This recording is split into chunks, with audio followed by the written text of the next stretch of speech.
తెలుగు భాష కనుమరుగు కాకోకుండా ముందే పరిరక్షించుకోవాల్సిన బాధ్యత మనందరిపై ఉందని కేంద్ర బొగ్గు గనుల శాఖ మంత్రి జి కిషన్ రెడ్డి అన్నారు.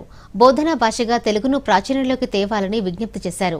పాలన, అధికార వ్యవహారాలు తెలుగులో జరగాలని ఆయన ఆకాంక్షించారు.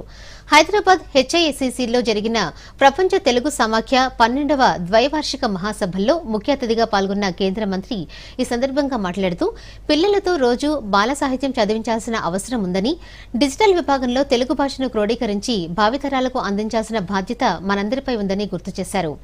డిజిటల్ రంగంలో మాతృభాష అభివృద్ది, సంరక్షణకు దోహదం చేయాలని, కొత్త టెక్నాలజీ కార్యక్రమాలను మాతృభాషలోనే చేపడితే బాగుంటుందని అన్నారు.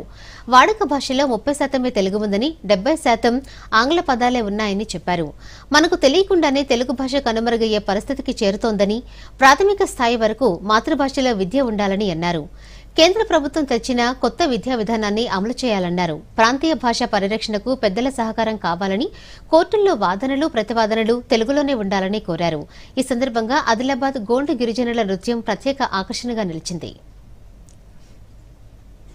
మన రాష్ట్ర రాజధాని అయినటువంటి భాగ్యనగరంలో 3 రోజుల పాటు ఈ యొక్క మహాసభలు నిర్వహించడము చాలా సంతోషం.